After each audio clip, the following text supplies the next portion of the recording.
예, 반갑습니다. 자, 이제 제 4장 하겠습니다. 4장의 건축물의 대지와 도로 해석입니다. 이 4장 전체에서 한 문제 또는 요 두 개가 나와 4장 5장 합치면 2개에서 3개까지 나올 수가 있습니다. 해서 보겠습니다. 자, 건축법이 있는 이유죠. 바로 건축물을 탄생을 할 때, 건물 지어질 때 건축물을 규제하기 위해서 있는 법입니다. 그래서 지금부터는요, 우리 건축법에서 이제 건축 규제입니다. 건축 제한, 건축의 어떤 규제, 제한 하는 내용이 나옵니다. 제한하면요, 일단은 뭐 건축 규제입니다. 규제 제한인데 하면, 자, 첫 번째 대지입니다. 대지의 조건을 봅니다. 대지가 일단의 조건을 갖추어야 된다랍니다. 또 이 대지가 도로에 접도 붙어 있어야 건축하기 허가 내어주겠다랍니다. 접도입니다. 맹지면 안 된다 이 말 되겠습니다.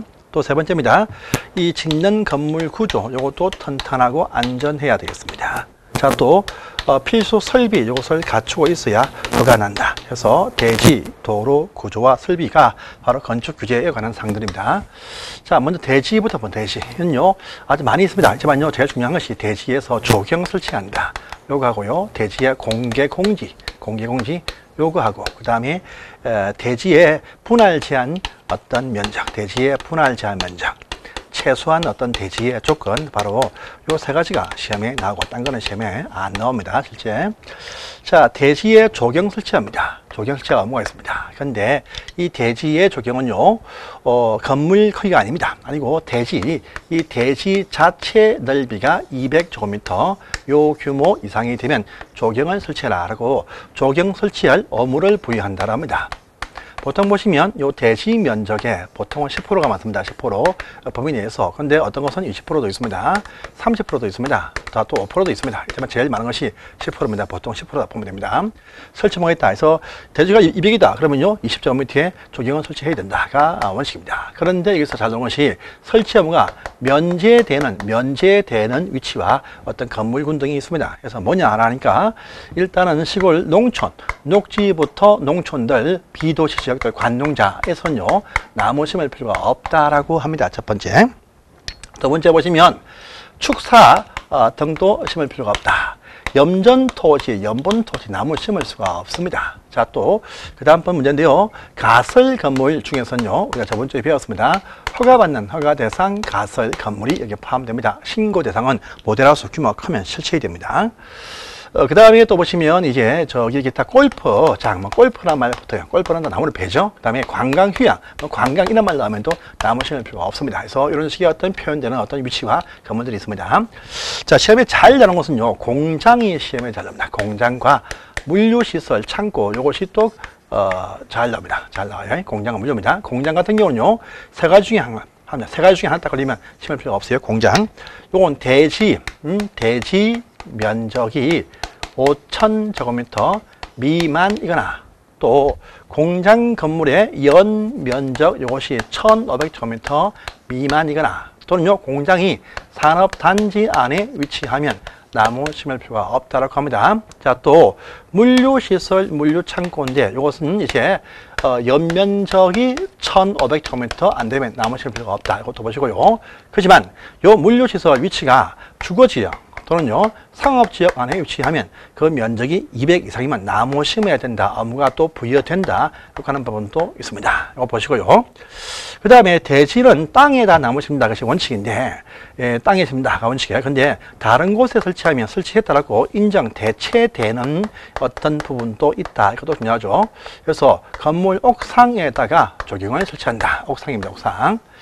옥상에다가 조경을 설치하면 옥상에 설치한, 옥상 면적이 아니고 옥상에 설치한 요 조경 설치한 면적, 옥상 조경 설치한 면적, 요것에 3분의 2까지를 조경으로 인정을 해준다랍니다. 3분의 2입니다. 옥상이 300이다. 그러면 200이 인정받는다. 이 말 되겠습니다.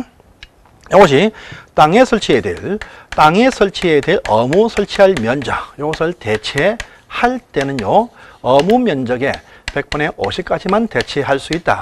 이 표현은요, 땅에 반은 나무 심어라 이렇게 하는 의미가 포함되어 있습니다. 그래서 이것들 하나 나온다 보시고 항상 요트를 꼭 암기해 주십시오. 그 다음에 공개공지가 나옵니다. 공개공지. 이건요, 이 어떤 건물에 대해서 출입을 하는 외부인들을 위해서 이 건물 바깥쪽에 대지 안에 공터가 있다, 쉼터가 있다 이 말 되겠습니다.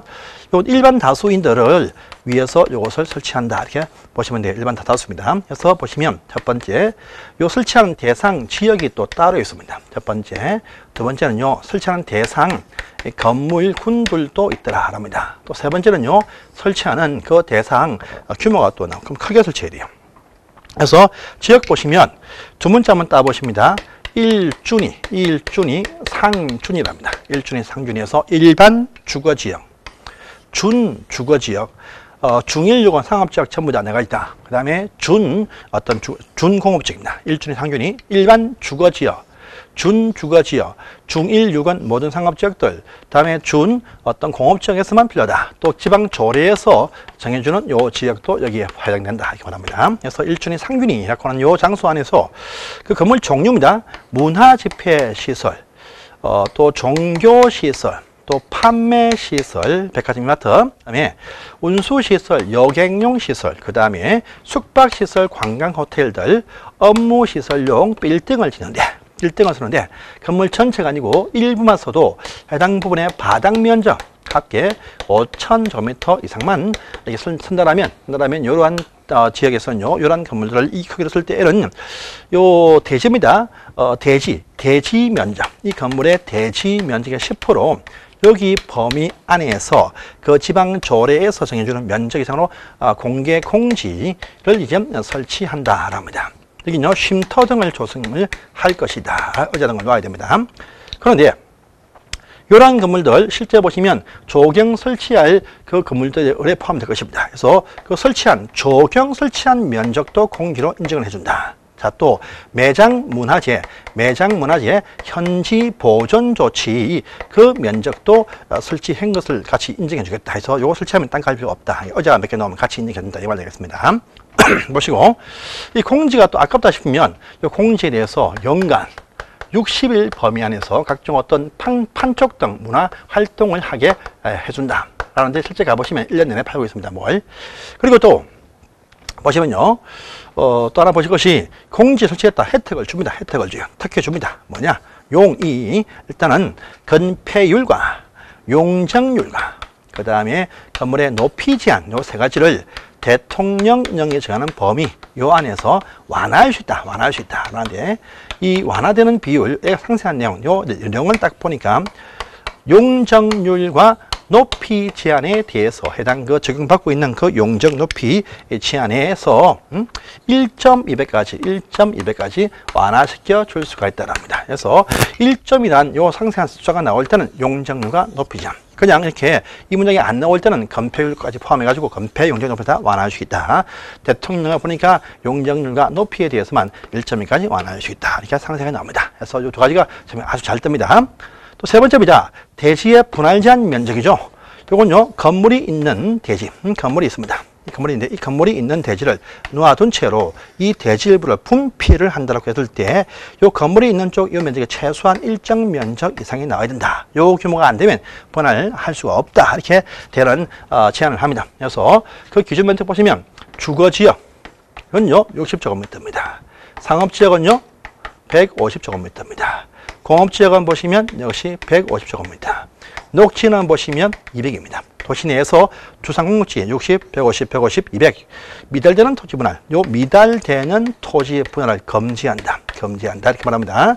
도시가 아닌 기타 장소는요 60제곱미터입니다. 그래서 요 규모 미달되는 토지 분할 금지한다 해서 요 세 가지는 나온다 보시고 반드시 암기를 꼭 하실 그럴 사항들입니다. 그래서 143페이지, 144페이지 그다음에 저 뒤편에 나와 있지만 대지의 분할자 면적은요 좀 뒤에 있습니다. 그래서 151페이지에 파트 6장에 가보시면 이번에 인용이 나와 있습니다. 세 가지가 제일 중요합니다.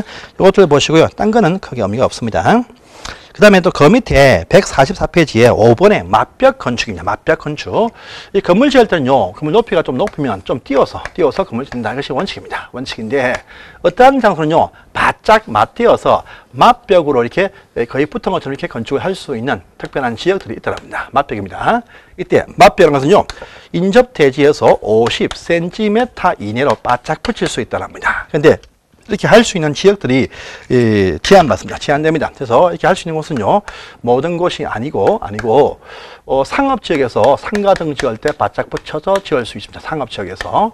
그 다음에 어떤 주거지역도 가능하다. 주거지역은요, 인접 대지 주인과 합의가 될 때 가능하다. 이렇게 하는 부분도 있고요. 그 다음에 보시면 건축 협정을 맺은 장소에서 이것도 가능하다 이렇게 합니다. 그 다음에 지방 조례에서 정해주는 장소에서 가능하다. 그래서 상업지역과 합의되어진 주거지역과 건축 협정 체결 지역들과 그 다음에 지방 조례 정하는 지역일 때는 맞벽으로 바짝 붙여서 짓게도 해준다. 이렇게 하는 부분도 같이 보시기를 바랍니다.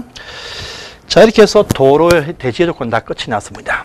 그래서 열심히 이렇게 조건을 갖추어야 건축 허가를 내어주겠다. 대지도 안전한 상태가 확보되어야 허가 내어준다. 이 말 되겠습니다. 자, 그런데 이렇게 조건을 갖추었습니다. 그런데 이것이 맹지면 건축할 수가 없어요. 그래서 조건도 물론이고 이 도로에 전부든 일부든 접도 업무가 발생합니다. 접도입니다. 그래서 대지가 조건을 갖추었다는 기본 조건이요. 그 다음에 접해야 됩니다. 도로에 딱 접해야 됩니다. 접해야 돼요.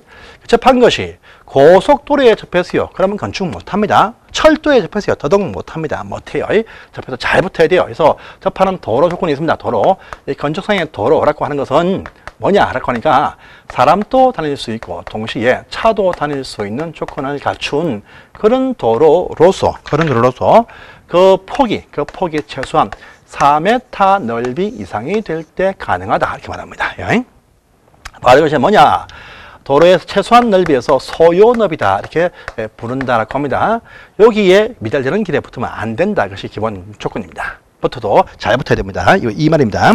그래서 오른편의 도로의 종류에서 보행, 차 통행 가능한 넓이 3m 이상의 도로에 붙어야 된다. 또요, 현재 있는 도로뿐 아니고 앞으로 도로 만들겠다고 발표되어진 예정 도로도 여기에 해당이 된다. 이렇게 하는 부분도 같이 보시고요. 자, 또 예외 보시면, 그런데 요 조건을 안 갖추어도 사람은 다닐 수 있다라고 되는데 차는 어떤 지형적인 조건 때문에 못 다닌다라고 합니다. 계단, 도로, 또 산길 등이 있습니다. 이때 또 요 폭이 3m 넓이 이상이 되면서 해당 시군구청장이 위치를 정해서 인정 공고해주면 이것도 도로로 인정을 해줄 수 있겠더라. 이렇게 하는 부분도 있습니다. 이것도 보시고요. 그다음에 끝이 막혀 있다. 막다른 도로가 있습니다. 막다른 도로 끝에도 건물이 있을 수 있습니다. 이렇게 막다른 도로 끝에서 건물이 있을 때는요, 요 도로의 일정 폭이 나와야 건축하게 허가 내어줍니다. 요건요, 막다른 도로의 길이입니다. 요 길이에 의해서 그 폭이 결정이 된다고 합니다. 그래서 막다른 도로 길이가 10m 미만의 길이이면 그 폭은요, 최소한 2m 폭 이상이 될 것이다. 합니다. 10m 이상 35m 미만이 되는 막다른 길은요, 그 폭이 최소한 3m 이상이 나와야 된다. 합니다. 또 35m 이상 되는 그런 긴 막다른 도로일 때는요, 그 폭이 최소한 6m 넓이가 필요하다. 이렇게 하면서 요 6m인 경우도 보시면 시골 농촌 업 단위 면 단위에서는 4m 이렇게 완화되기도 한다. 이렇게 하는 부분까지 보시면 되겠습니다. 그것이 도로입니다. 자, 이런 도로를요, 지정합니다. 또요, 변경한다. 합니다. 또 있는 길을 또 없앤다, 폐지한다라고 합니다. 할 때 또 조건이 뭐냐가 또 나오네요. 도로를 지정, 변경, 폐지하려고 할 때에는요, 또 마음대로 못해요. 마음대로 못한다. 참 보면 우린 마음대로 못하는 인상들입니다. 마음대로 못해요. 그래서 보시면 이렇게 도로를 지정, 변경, 폐지하고자 할 때에도 또 조건이 있더라 합니다. 뭐냐 보시면 해당 그 도로와 이해관계에 있는 자들의 동의가 필요하다. 이것이 기본 원칙입니다. 원칙. 폐지 변경은 반드시 동의가 있어야 됩니다. 그런데 도로 지정할 때는요, 도로 처음에 최초로 지정하는 요 절차를 밟을 때는 또 아닌 경우도 있다는 겁니다. 도로 지정할 때 보시면. 그래서 이것도 원래 이 한개인 동의 받는다. 이것이 원칙이지만 도로 정할 때는요, 현재 사실상 주민들이 통로로 서고 있는 이런 식의 조건을 갖추고 있는 어떤 도로이거나 또는요, 해외에 거주한다 등의 동의받기가 사실 불가능한 그런 상황일 때에는요, 건축위원입니다. 건축위원회 요 심의를 거치면 동의한 것으로 간주가 되는 경우도 있더라라고 지정일 때만 여유가 있다 이렇게 말합니다. 이것도 밑에 있으니까 보시기 바랍니다. 자, 이제 한 장을 또 넘어가시고요. 다음 장에 8번 참 중요하죠. 이런 대지도로의 관계가 뭐냐? 바로 접도의 관계라고 부릅니다. 대지는 한 면이 되었던 양면이 되었던 이렇게 다 붙으면 참 좋습니다. 다 붙지 않아도요. 도로 1부입니다. 1부만 탁 붙으면 돼요. 1부. 1부만 탁 붙어도 요 대지가 접도를 인정을 해줍니다. 1부는요. 1m, 5m. 이게 아니고 1부는 것은요. 2m 이상만 도로에 붙으면 돼요. 요 폭이 2m 이상만 되면 된다. 차를 밖에 세워두고 짐은 들고 움직이면 된다. 그런 걸 정확히 해줍니다. 자, 그런데 또 있습니다. 여기에 보시면 원래 2m 이상만 붙으면 되는데 이 안에 아주 큰 건물, 안에 큰 건물 지을 때는요. 차가 들어갈 수가 있어야 됩니다. 차 하면요, 그 폭은 최소한 4m 폭 이상이 나와야 돼. 그래서 큰 건물 지을 때는요, 요 접도하는 부분이 4m 이상 붙어야 된답니다. 자, 또 차의 부드러운 회전을 위해서 접도할 때 도로입니다. 도로 폭이 6m 넓이 이상 되는 폭을 가진 도로에 4m 이상은 딱 붙을 때 큰 건물을 지을 수 있다. 크다 하니까 그 연 면적이 합격입니다. 2000제곱미터 이상이다. 이것이 기본 원칙입니다. 그런데 이 건물이 공장으로서는 용도의 건물이면 3000제곱미터 이상부터다 합니다. 또 뭐 창고나 지금 축사라든지 또 작물 재배사는 또 제외한다. 이렇게 해서 강화되는 부분이 있습니다. 이것도 같이 보시기를 바랍니다. 자, 이제 9번에 이제 건축선 나왔습니다. 이거 참 중요한 상이죠. 건축선. 대지 도로가 접하는 그 경계선상에서 건축할 수 있는 한계선 말합니다. 대지와 도로가 접하는 요 경계선상에서 건축할 수 있는 한계선이 바로 건축 한계선, 건축선이라고 부릅니다. 항상 보시면 여기 경계선이 원래 있습니다. 있어요. 근데 이것이 넓은 길이면 항상 여기 대지도로 경계선입니다. 근데 너무 좁아. 이것이 소요너비입니다. 여기에 미달되는 도로에 접하고 있다. 라고 합니다. 그러면요, 접도 인정을 받으려면 요 소요너비에 맞춘다는 약속을 해야 됩니다. 맞추기 위해서 이것이 2m이다. 소요너비 4m죠. 맞추려면 도로 중심선에서 요 소요너비의 2분의 1씩 양쪽으로 후퇴한 요 선이 요 대지에서의 건축선이 된다. 이렇게 후퇴가 딱 되어지는 경우가 있습니다. 그러면 건축선이 따로 이렇게 발생한 경우가 딱 생기겠죠. 이 대지에 건물 지을 때 건수를 넘지를 못합니다. 못하니까 처음부터 원천, 이쪽은 대지에서 공제해버린다. 이렇게 되는 부분이 있습니다. 자, 그런데 또 있죠. 한쪽이 보니까 도로가 접했는데 한쪽이 산입니다. 산입니다. 철도길입니다. 대지가 없습니다. 근데 이것도 보니까 3m다 해가지고 미달되고 있습니다. 4m 역시 맞춰야 됩니다. 맞춰야 돼. 이쪽 1m가 더 들어가야 4m가 딱 나오게 되겠죠. 그래서 이것을 맞추기 위해서요, 이렇게 한쪽에 철도나 산 등이 있어서 후퇴할 곳이 없다 할 때는요, 이 도로 반대편 경계선에서 소요너비를 몽땅 한쪽으로 후퇴해서 건축선이 이렇게 발생이 된다. 물론 여기도 대지에서 제외한다. 이렇게 아시면 되겠습니다. 그래서 두 번째 상이었습니다. 그 다음에 도로 모퉁이에서 거쳐 나온다. 도로 모퉁이입니다. 모퉁이에서 나와요. 도로가 서로 두 개 이상이 서로 교차를 이렇게 하고 있다고 하네요. 보니까 해당 그 도로가 둘 다 찻길이다. 차가 이렇게 진행할 수 있는 조건을 갖추고 있습니다. 다 찻길입니다. 찻길인데 차하면 적어도 4m 폭 이상은 되어야 찻길이다 이렇게 알 수 있어요. 그런데 차의 회전이 잘 되려면요, 8m 이상이 되는 8m 이상. 그런데 8m 미달되는 두 개가 서로 교차를 합니다. 그럴 때는요, 이 모퉁이에서 일정 거리 후퇴한 두 점을 이은 선이 모퉁이 대지에서의 건축선이 됩니다. 그래서 후퇴하는 것이 이 얼마씩 후퇴한 데에서 뭐 433이 3일도 있는데 그건 알 필요 없고요. 그냥 후퇴한 두 점을 이은 선이 건축선이다. 이것도 대지에서 제외합니다. 혹시나 여러분들 한쪽이나 양쪽이 6m 또는요 7m만 보입니다. 항상 각도는 항상 90도 이상이다. 90도를 딱 주게 되어 있습니다. 그러면요 6m, 7m가 둘 다 보이면 무조건 3m 후퇴한다 보면 됩니다. 근데 한쪽이나 양쪽이, 한쪽이 7m라 할지라도 한쪽이 4 또는 5, 4 또는 5가 보인다. 둘 다 6, 7m 이 온이 6, 7m이면 3m 어때요? 근데 한쪽이든 양쪽이 4 또는 5가 딱 보이면 이 7, 8, 뭐 7, 6 묻지 않고 좀 4, 3, 4, 5, 4 또는 5가 딱 보인다 할 때는 무조건 2m씩 이렇게 후퇴한다 보면 됩니다. 2m씩. 그래서 3m 후퇴할 때 만약에 7m다, 6m다, 3m 후퇴합니다. 3, 3은 9, 네모죠. 반쪽이니까 그 9의 2분의 1, 4.5가 탁 빼면 요 대지분된 게 딱 나옵니다. 그래서 이것도 참고를 하시기 바랍니다. 그 다음에 4번에 이제 지정 건축선이라는 게 나옵니다. 지정선 해서 아주 넓은 도로면 원래 건축선, 이것이 20m다 할 때는요, 요 대지도로 경계선이 원래 건축선입니다. 그런데 이 해당 시군구청장이 요 시가지 안에서 건물들 줄을 좀 맞추자 해가지고요 4m까지 또 추가로 또 절차 밟아서 선을 또 지정도 할 수 있다랍니다. 그래서 시군구청장이 지정해서 만든 건축선이 시가지에 보면 다 있습니다. 있어요. 그럼 이것도 건물들 줄을 맞춰야 돼. 여기 넘치를 못한다 보면 됩니다. 그래서 그러면 요 사이도 땅을 활용 못한다 아닙니다. 지정선은 건물은 넘치 못하지만 대지에는 포함을 시켜준다는 또 차이점이 있다 이렇게 얘기합니다. 이것도 같이 보시기 바랍니다. 보시고 오른편 10번입니다. 이같이 건축선이 발생이 되었다는 가정하에서 건축선이 발생이 딱 되어지면 이 건축선의 수직면을 건물 지을 때 건축물과 담장은 넘지를 못합니다. 하지만 지표 아래는 거르하지 아니하다 넘어갈 수가 있다 이렇게 말합니다.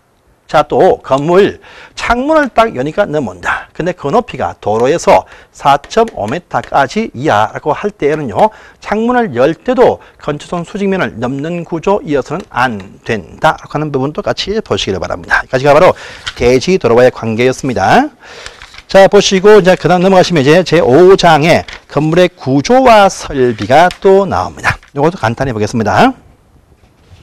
일단 첫 번째 보시면 내진 등급 나왔죠. 내진 등급은요. 보시면 국토교통부 장관이 설정합니다. 내진 등급 설정은 국토교통부 장관이 한다. 알아주시고요. 그 다음에 어떠한 건물을 지을 때는요. 설계자가 국토교통부 장관이 발표한 구조기준에 맞게 설계할 것이고 또 이런 건물을 착공 신고할 때는요. 구조기준에 맞는 설계 서류를 또 첨부해서 제출합니다. 그러면 해당 지역의 허가권자가 그 건물을 심사할 때 보시면 내진 설계를 평가한다고 합니다. 한마디로 뭐냐. 내진 구조 안전 확인 대상 건축물 또는요 내진 설계 대상 건축물 같은 말입니다. 같은 말. 그래서 구조 안전 확인 대상 건물, 구조 안전 확인 대상 건축물이자 또는요 내진 설계하는 내진 설계 대상 건물 같은 말이다 이렇게 알아주십시오. 그래서 요거 알아주십시오. 일단 첫 번째 보시면 2층 이상인 건물들 전부 다 여기 다 포함됩니다. 2층 이상입니다. 2층 이상. 그런데 이것이 기둥과 보입니다. 이것이 목조구조 방식이면 3층 이상부터 그렇다. 이렇게 법이 바뀌었습니다. 그래서 지금 보시면 3층 딱 되어 있죠. 이것이 X입니다. 이제 법 바뀌었어요. 법이 또 우리 시험은요, 10월 28일까지 시행일자가 다 포함됩니다. 앞으로 몇 번 더 바뀝니다. 그래서 지금 현재 몰아서 나중에 9월 달쯤에 한번 발표해야 됩니다. 그래서 바뀌었습니다. 지금 여기 3층에서 바뀌었어요. 이번에 또 4월 달부터 바뀌었습니다. 그래서 지금은 2층 이상인 모든 건물들 내진 설계한다. 이렇게 법이 바뀌었습니다. 그 다음에 기둥과 보가 목조 구조이면 3층부터다. 이렇게 또 법이 바뀌었습니다. 바뀐 사항은 제 카페 가면 나와 있으니까 확인해 주십시오. 자, 또 두 번째는 그 이하는 다 똑같습니다. 똑같아요. 그래서 건물 높이입니다. 건물 높이가 13m 이상 되는 건물들. 또 건물들 처마의 높이가 9m 이상 되면 또 다 이게 포함이 되어 있다. 이렇게 되어 있고요. 다음에 세 번째, 기둥 사이의 거리, 간격이 10m 이상 벌어진 건물들도 여기다 포함되겠죠. 다음에 건물 면적입니다. 연면적이 500km 이상 되는 건물들 다 이게 포함된다. 여기까지는 뭐 바뀐 사항이, 요거 말고 바뀐 사항이 없습니다. 또 다음에 뭐 지진구역 안에 있다. 또 국가 문화유산급 건물을 처음부터 건축하겠다. 문화유산급 건물들. 그 다음에 또 보시면 특수구조를 갖추고 있는 건축물들 또 다 여기에 포함이 되어진다. 이렇게 아시면 되겠습니다. 그리고 이러한 건물들을 설계하는 설계자입니다. 설계할 때 보시면 이 설계할 때 건축 구조 기술사라고 하는 전문가가 와서 협력 확인이 필요한 대상 건물도 있습니다. 4개 나옵니다. 그건 또 외워주세요. 이 중에서도 6층 이상 되는 건물들 다 여기에 포함이 되어진다. 라면 첫 번째. 두 번째, 쉽습니다. 다중이용 건축물들, 다중이용 건축물들, 또 준다중이용 건축물들, 준다중이용 건축물들, 또 특수구조를 갖추고 있는 건축물들이 다 전부 다 여기에 포함이 되어진다. 이렇게 4가지도 같이 외워주시기 바랍니다. 보시고요. 그래서 오른편을 가보시면 방화벽 구역 되어 있죠. 건물의 연면적이 1,000제곱미터 이상 되는 건물들은 방화벽을 쳐가지고 1,000제곱미터 미만되게 구분을 나눠준다. 이것이 원칙인데 예외 참 많습니다. 컨벤션 센터, 전시장, 각종 어떤 극장, 또 각종 어떤 공장 창고 등도 있습니다. 그래서 예외 참 많다 알아주십시오. 그 다음에 5번 가보시면 건축물의 이동설비가 나옵니다. 이동설비 나와요. 이동설비하면 건물 내부에 제일 중요한 것이 뭐냐? 바로 승강기다 이렇게 아시면 됩니다. 승강기에는요, 엘리베이터, 또 에스컬레이터 다 포함됩니다. 엘리베이터와 에스컬레이터 다 포함됩니다. 자, 보시면 이제 승강기 중에서도 이제, 먼저 성용 승강기가 있습니다. 그 다음에 비상용 승강기 이렇게 또 구분이 딱 되어집니다. 성용은요, 건물이 6층 이상 건물이면서 또 동시에 이 건물 연면적이 2,000제곱미터 이상 될 때부터 설치한다. 이렇게 말합니다. 그런데 딱 건물이 6층짜리 해당 건물인데 이 건물 각층 바닥 면적 300제곱미터마다 계단이 1개소 이상씩 설치가 딱 되어 있으면 해당 건물들 설치 업무가 면제된다 되어 있습니다. 그래서 또 보시고요.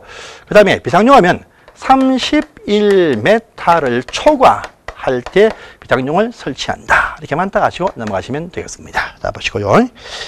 자, 피난시설이 좀 많은데 이것도 간단하게 시험에 나올 사항들은 사실 저번 시험에 바로 거기 고층건물에서 피난하는 권리가 나온 적이 있습니다. 그래서 보십니다. 직통계단입니다. 위기시에 건물 내부에서 이동이 좀 힘들어. 그래서 건물 내부에 위기시에 쫙 통한다 해서 직통한다, 직통계단 요것을 설치를 하게 되어져 있습니다. 2층 이상이면요. 그래서 이것이 1층까지 딱 통하면 충분한데 또 어떤 층은 피난층이다. 피난층. 이 피난층까지만 쭉 통해도 되는 경우도 있다랍니다. 피난층까지입니다. 그래서 바로 계단을 딱 두면 됩니다. 이 계단을 바깥쪽 출구가 있는 층이 바로 피난층이다. 이렇게 말합니다. 그런데 설치할 때 각층 건물 내부입니다. 내부에서 걸어서입니다. 보행거리 30m 이하가 되게 설치한다. 이게 원칙입니다. 그런데 건물이 튼튼하고 견뎌준다. 내화구조 갖춘 튼튼한 건물은요, 이때는 50m 이하이다. 랍니다. 그런데 또 16층 이상의 공동주택 아파트는 애들 때문에 40m 강화시킨다. 여기까지만 아십시오. 아시면 되겠습니다. 그리고 직통 계단실 입구에 계단실 입구에 방화 문짝이 1개 딱 붙어 있습니다. 은색 거기 새끼를 철문이죠. 피난계단. 문을 여니까 문이 하나 더 있어. 문이 2개 있습니다. 특별 피난계단 이렇게 부릅니다. 특별 피난이라고 불러요. 그런데 건물이 5층 이상인 건물이거나 또 지하 2층 이하인 건물은요, 피난계단으로 하든지 특별 피난 선택이 됩니다. 그런데 11층 이상이든지 지하 3층 이하이면 특별 피난 계단은 설치하게 되어져 있다. 이렇게 나옵니다. 이것도 보시기를 바랍니다. 5개 피난 계단.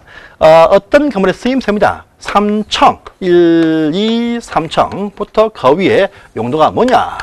공주님이 사는 집이다. 라고 할 때는요, 이 건물 밖에 5개 피난 계단을 설치하든지 있는 건물에 이용할 수 있다. 공연장, 주점 집회장 되겠습니다. 3층 기억하시고요. 다음에 건물이 5층, 1층, 2층, 3층, 4층, 5층. 5층부터 그 위에 공간이 뭐냐? 문종판 주장, 문화집회시설, 종교시설, 판매시설, 주점, 룸살롱, 장례시설로 소개에 따를 때 대표할 수 있는 옥상에 오픈되어진 광장, 이것을 설치하게 또 되어져 있다. 라고 이렇게 합니다. 그리고 2층 이상의 발코니 등 또 옥상 광장에 사람들이 출입을 할 수 있는 형태면 추락 방지를 위해서 각기 1.2m 이상의 난간을 또 설치하게 되어져 있다. 이것도 다 같이 보시기 바랍니다. 그래서 보시고요. 자, 헬리포터가 나왔습니다. 헬리포터는 무엇이냐 하니까 꽤 높습니다. 건물이 꽤 높아. 그래서 건물이 11층 이상 되는 건물인데 11층부터 그 위의 공간 면적이 1만 제곱미터 이상이 될 때는요. 옥상에 헬리콥터 착륙장 헬리포터를 설치한다. 이것이 원칙입니다. 그런데 경사진 지붕이면 설치를 못해요. 못해. 이 대신요, 요 사이에 대피 공간을 두게 되어 있다. 이 설치한 대피 공간 용적률 할 때 제외해 준다가 바로 이것이 되겠습니다. 이것도 같이 보시고요. 그 다음에 제일 밑에 이제 박스에 보이는 것이 저번 시험 나왔던 어떤 부분입니다. 그래서 고층 건물군에서의 대피 공간, 바로 피난 안전구역 두입니다. 그럼 고층하면 아시죠? 고층하면 초고층, 있죠? 초고층, 50층 이상. 또 이것이 아닌 것이 뭐냐? 준초고층 이렇게 말해요. 그래서 고층하면 초고층은요, 아주 높죠. 그래서 각 층 30개 층마다 1개 이상 설치한다랍니다. 그러니까 준초고층은요, 50층이 안 되니까 해당 층 2분의 1 해당 층 상하 5층 사이에 설치한다라고 봅니다. 그래서 만약에 건물이 80, 90, 96층입니다. 몇 개 하느냐 보시면 31개, 62개, 93개, 초가 또 1개, 하나, 둘, 셋, 4개 설치합니다. 또 이 건물은 만약에 36층이다 랍니다. 그러면요, 가운데층 18층이네요. 플러스 5층 빼기 5층 하면 23층 또는 13층 요 사이에 1개 이상 설치한다. 이렇게 되어진 부분도 저번 시험 나왔던 사항이니까 확인하시기 바랍니다. 다음 페이지입니다. 난간 했고요. 대피 공간 나왔네요. 대피 공간 딱 나오면 이렇습니다. 아파트가 나와야 돼요. 아파트, 대피 공간 아파트입니다. 자, 4층 이상, 1층, 2층, 3층, 4층입니다. 1, 2, 3, 4층이 4층이네요. 4층이. 자, 4층인데요. 4층 이상 되는 아파트입니다. 아파트만 얘기합니다. 4층 이상의 아파트가 나와야 돼요. 4층 이상의 아파트인데요.